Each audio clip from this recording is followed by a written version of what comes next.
Welcome to Transection. My name is Amanda Hurley and I'll be your MC. This is our co-founder, Claire Michelle. Transection is an event where we help you connect with artists to collaborate with. Need help finding an artist for your next album cover? Or how about that one really cool performance art piece that you're doing? Whatever the project is, we want it to be seen, and we believe that a collaborative approach can help you do that. And that's why we're here, because we believe in helping artists. Now thanks for watching, and we hope you enjoyed Little Gray Cat's Transection. Jack, would you start us off, please? Que me la pasé llorando por una memoria que ya me olvidó. Yo no me juego así, tú no eres para mí. Quiero aclararte esa pequeña confusión. Tú no me quieres a mí, eso yo ya entendí. Si quieres vete, que nada pierdo yo. Déjame decirte que es lo que perdiste. Un amor increíble, eterno y sensible. Déjame Hello, my name is decirte. Tristan Oakenthorn. I am Indigenous, I am non-binary, I am complex. And I'm a watercolor artist. I use watercolor, gouache, and ink, and existential dread. Que ya te olvidé, ya te olvidé, ya te olvidé. Llegas con lágrimas secas, me buscas, me ruegas, pidiendo perdón. In my life, there's been a ton of influences that have inspired me. Things from architecture to other artists, animators, and Hayao Miyazaki from Studio Ghibli is a massive inspiration. Quiero aclararte esa pequeña confusión. Monet, Klimt, clearly just with color and movement and shapes. Brutalism in architecture, which is funny because it's ugly and so beautiful.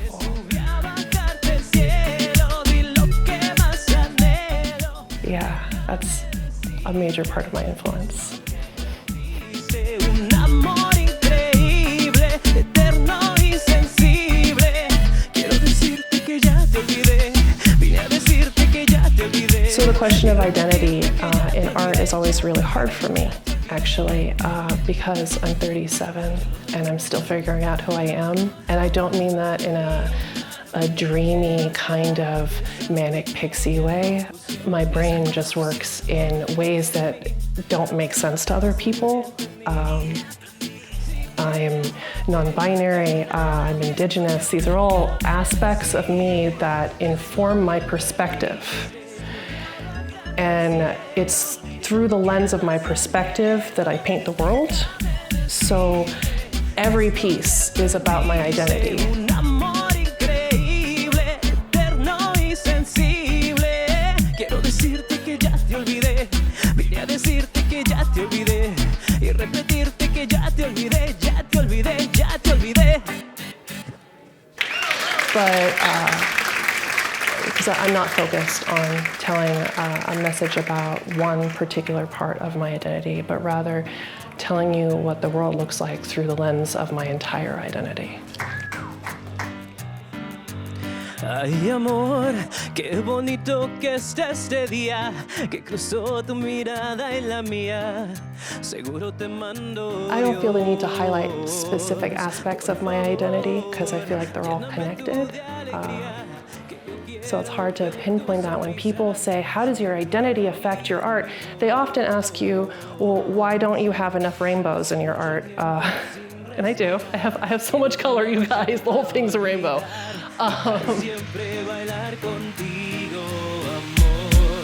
Even if it's a cat with a bubble helmet or a velociraptor surrounded by butterflies. It's all a part of it, so. Si me llamas, iré por ti, solo por verte sonreír y poder regalarte un beso. Corazón, tengo una pena que no se olvida, aquí la llevo prendida, puesta de luna a sol. Hice mal al no acercar. I just did this one. Which sounds like a super unprofessional way of saying, I just finished this piece of artwork. I just finished it last week when the smoke was so intense that I couldn't breathe and I got woozy walking across the floor of my house. Siempre bailar contigo, amor. Esa noche te conocí, diste razón a mi vivir y ahora muero por darte un beso.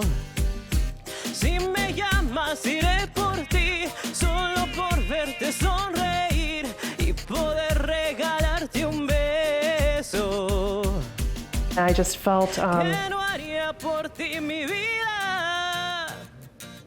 I feel like hope was being taken. I've had this dream of a house by the sea that comes to me in images, a dream that other people have had for me, and I thought it was on the Oregon coast, and then Oregon caught on fire.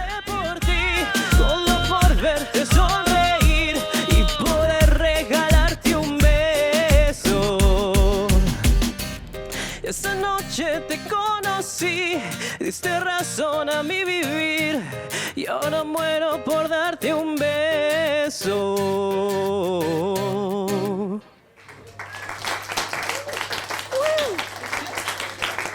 My husband looks at this and says it's hopeful, and I don't see it as hopeful, but I'm glad that other people do. You are my sunshine, my little piece of heaven. It feels like someone came and cast a blessing. I don't know if I could ever be the same without you by my side. You mean the world to me, my little piece of heaven. When Shelter in Place started, before I started these, right before I started all of these, I did this piece. And it was just how I was feeling. Many years ago, my life was in a void. Stuck inside, overwhelmed, full of life, full of magic just surrounding me, which sounds silly, but it's how I feel. But I can't focus on any of it. I can't feel it. I'm like steeped in it like a good tea, and it's just, I almost felt like I was drowning in it. And the outside world is there, and it looks very mundane. And I don't know if I could ever be the same without you by my side. You mean the world to me, my little piece of heaven. So that's where this piece for me came from. It was highlighting this weird juxtaposition that I felt like I was in. Now every day, the sun shines coming now. Whatever the weather, I'm glad you came about. Can't think of anyone else who turns the clouds around. I feel so lucky that you're the one I found. Well, I have, I'm on Facebook, Twitter, Instagram, and Patreon, and eventually will be on YouTube, but I'm not yet. But I am there under Tristan Oakenthorn or Oakenthorn Art Forge. So on Twitter, I'm T Oakenthorn. And on Instagram, I'm Oakenthorn_art. And on Facebook, I'm just Tristan Oakenthorn, or I have a page, Oakenthorn Art Forge. And on Patreon, where you spend money on me every month to support my art habit. I'm just Oakenthorn Art. Little piece of heaven by my side. You are my sunshine. Yeah, so you can find me all over the place. And also in very few places, I guess, since there's now so many other places to be. I'm so old. I don't know if I could ever be the same without you by my side. You mean the world to me. But find me, follow me online. I got boots. I'll kick you if you follow me in person. Feels like someone Thank you. came and cast a blessing. I don't know if I could ever be the same without you by my side. You mean the world to me, my little piece of heaven. Thanks so much, Jack. We really appreciate you being here. Tell us a little bit more about yourself. My name is Jack Mosey. I'm a singer, songwriter, and music producer. I've been making music for well over a decade, and it's one of my biggest passions. I've been in Seattle for almost 18 years. I moved here from Lima, Peru when I was 12 years old. I love this city, and it's brought me so many opportunities and so many great experiences. And don't hold on to me with your broken heart in the dead of night, 'cause I won't follow. That was a little taste of Claire Michelle, but don't worry, we'll get back to her in a moment. But first with Jack. How long have you been making music? What really drives you to pursue your path and follow your goals? Well, there's a few answers to that question. I mean, you know, I think I'm a musician in the sense of like, I love music since I was a very little kid. You know, I picked up a recorder, a xylophone when I was 6 years old, and you know, it just went from there. Professionally, when I was in high school, I picked up my guitar after my grandfather passed away, and I started teaching myself how to play, and I started playing in school events and stuff like that. And when I was 19, I bought a Mac, and I used GarageBand, and I started creating my own musical productions, right? And I went from there to just kind of learn more, try to work with other people, and since then I've been producing for myself, I've been producing for others. And yeah, I mean, it's been like a lifestyle, I guess, not just a passion. Too tight, your hands will break, and I'll just carry on. Wow. Have you had any major influences that have inspired you? You had mentioned that you and your grandfather used to play music together. He used to be like, you know, he was a raging alcoholic, so he was fun at parties. And he always showed up with a guitar, so that was kind of a big influence right there. I would follow him, be his little shadow, just be like, play something. So he was definitely a big influence. My family in general has been a big influence and a big support. Like my mother has been very supportive of me doing arts and music, and I always find that I fall back on them whenever I need to write and I don't know what to write about. I feel so close to them that it motivates me and it inspires me to keep going and keep writing music. So I would say that. So COVID-19 has been a lot for everybody. What did 2020 have in store for you that COVID hurt?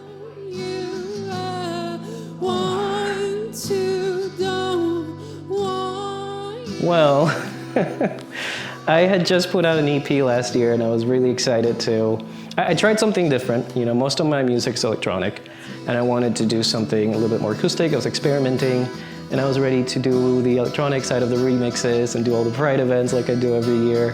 And that just went down the drain. So I had to get a little creative. And I figured like everybody has lost so many opportunities. I mean, especially LGBTQ plus performers, because Pride is such a big time for us. And I decided to bring back Rock for Pride and try to do this virtual event and try to make a space for other musicians and drag performers to have, to be able to express themselves. You know, the way they usually do during Pride, they just weren't able to physically. Take a look in the light, take a look in the light, take a look in the light, take a look in the... And trying to make the best of it. But yeah, 2020 took away a lot, not just from me, but from a lot of people, so. And thanks so much for everything, Jack. We super appreciate it. Thank you so much for having me. You can find all my music at jackmosey.com. I'm also on Facebook, Twitter, Instagram, TikTok. And if you want to check out all of my music, it's available on Apple Music, Spotify, Google Music. It's pretty much everywhere. Free, or you can buy it.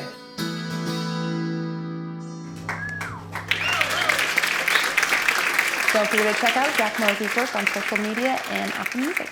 Stick around for Claire Michelle and Daniel next. Want to apply to be part of Transection or get in touch with any of the artists we were having here today? Please click on the description below for all the information you need. Let's check out some more art.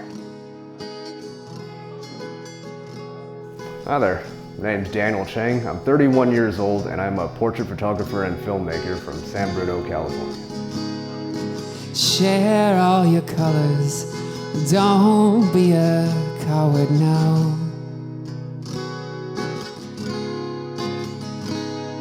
'Cause 'cause others control us if we so let them know. This is a picture I took of my friend Justine. She lives in Seattle. She is starting a tarot card reading business. She's been reading tarot since she was a teenager.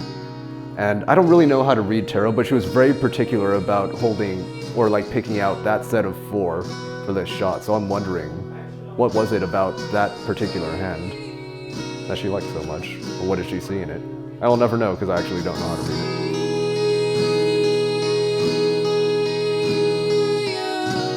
This is a picture I took in Mexico City in 2016. It was this particular district, I don't remember the name of it, but it's a place that attracts a lot of artists and activists. So this girl, she has this little sign that says, what's most important is beauty on the inside. I think her point was that she was dressed in what would you consider like indecently or immodestly by Mexican standards. And there's this older conservative man kind of going up to her and lecturing her. And she's just standing her ground and staring him down and not saying anything. Share all your colors, don't be a coward now. And I thought it was a very powerful form of protest. 'Cause others define us if we so let them know. Yeah, this is a portrait I took last year of a local burlesque performer. Her name is Mia Maravilla. Funny story about this picture. She was standing in front of this big window, obviously, and she said, like after the fact, I'm pretty sure there was some little kid who saw me there in the window, and we both had a good chuckle about that. See who you'll be when you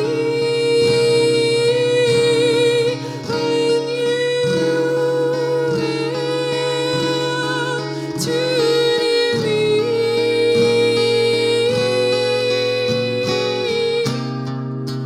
When you arrive, don't let others bring you down. Okay, so this picture right here is of my friends Brittany and Olivia.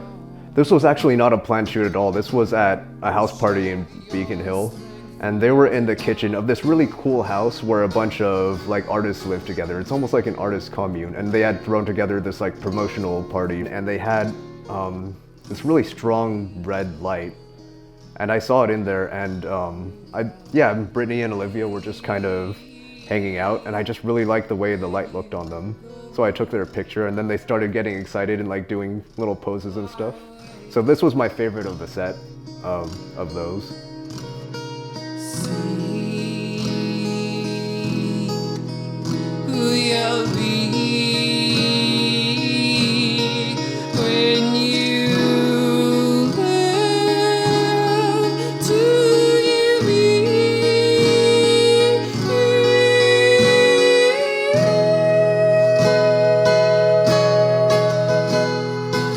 Okay, this picture I especially like because it's of my friend and collaborator Zoe Omega. She was telling me a long time that she always wanted to do a photo shoot of her dressed as Annie Lennox, as seen in the music video for Sweet Dreams. And she finally did it. We found a place to shoot, and we hired a makeup artist. I got this shot. The lights were on indoors, and I just had her standing in this really big window, and it was very sunny outside, and I just adjusted the exposure of the camera for the sunlight so that the dimmer light in the room was just completely pitch black. And that is probably one of my favorite go-to lighting techniques.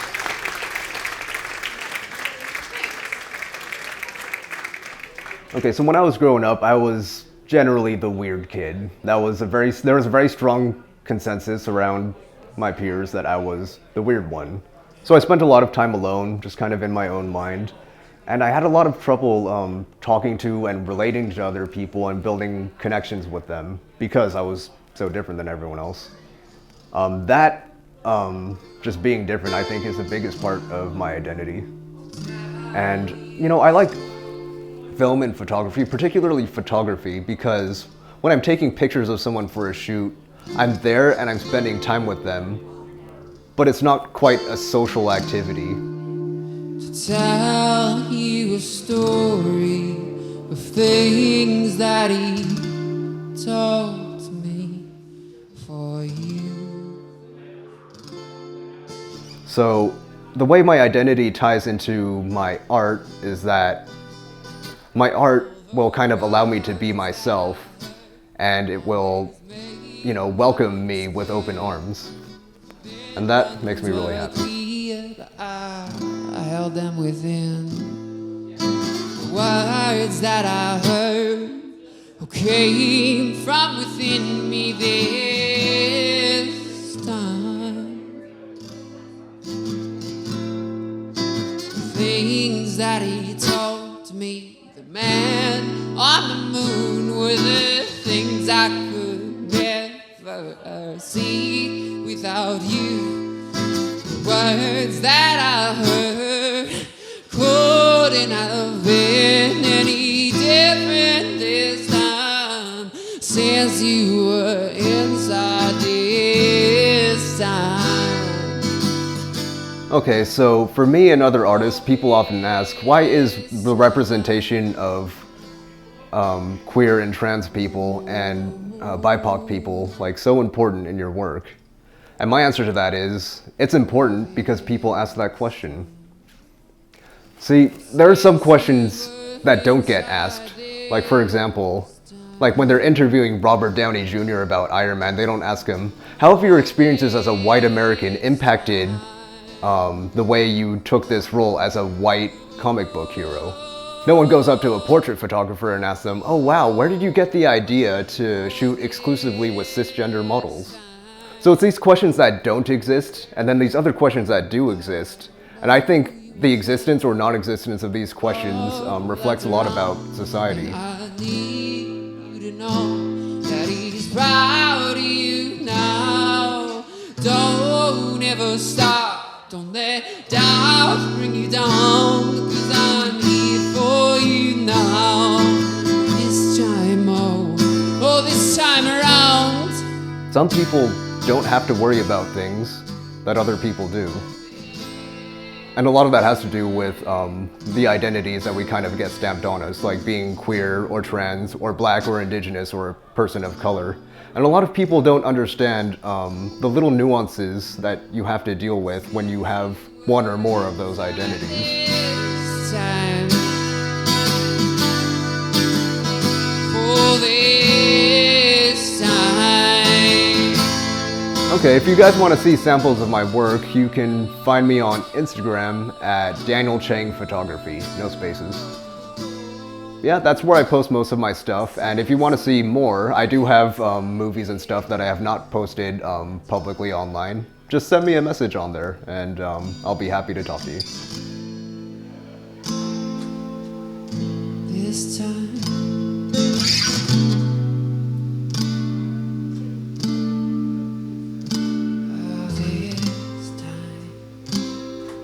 Since you were inside this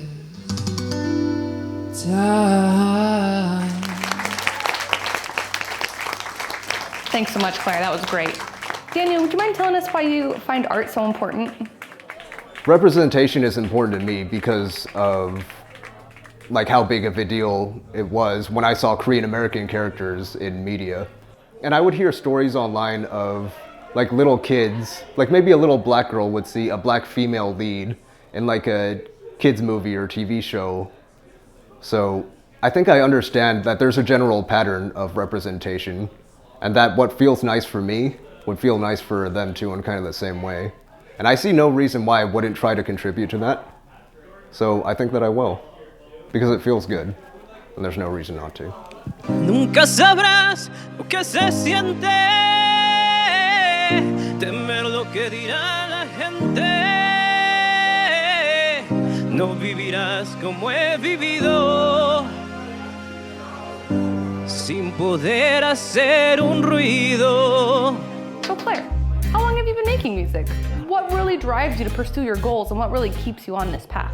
Jack and I were talking about this before we actually were filming, and I started music probably at the age of 6, I think it was. It was a really long time ago. And there was this moment where where I got the chance to go to Prague and sing in this like children's international choral competition. And I think I've been chasing that high ever since, like traveling internationally for music. Like it was you know, a one in a lifetime kind of chance. And now, like, you know, as I'm older and as I'm like, you know, more experienced with not only the music itself, but my emotions behind it as well, I feel like music is something, it's a release for me. It's one of the few releases that I have left for my art, where I can just like put my soul and myself into it. It's like a check-in every new song that I write. Te vas tiempo criticando algo que no va a cambiar. Have you had any major influences in your life that have really impacted your music? Believe it or not, my roommate in college. My roommate in college was the first person that pushed me into writing. And that sort of like, you know, you can do this. It's easier than you think, right? It's just putting words to music. And that like gave me a sense of confidence, and it showed me that I was dealing with something inside that at the time I had no way of letting out, of releasing. And so when I was writing for the first time, I was able to actually see and like physically, you know, in this physical form, words on paper, that I was dealing with my gender in a new way that I had never really released before. And so he, unbeknownst to him, pushed me to have that self-realization on my gender.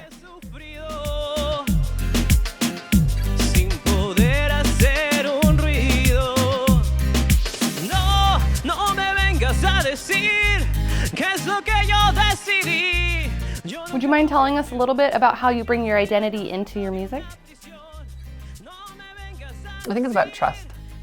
Trust in myself and what I'm writing, and knowing that I shouldn't be writing anything for anybody else other than myself. And if I do, then it stops becoming my own. No vivirás como he vivido. So COVID-19 has been a lot for everybody. What did 2020 have in store for you that COVID-19 hurt? The thing is that like I didn't prepare for COVID. Obviously, nobody could have, but I was preparing to release, you know, art and everything this year as I intended it to do. COVID was very inspirational for me because it showed me like there's room right now to show, you know, we're living through history, and we can show history through art. Sin poder hacer un ruido.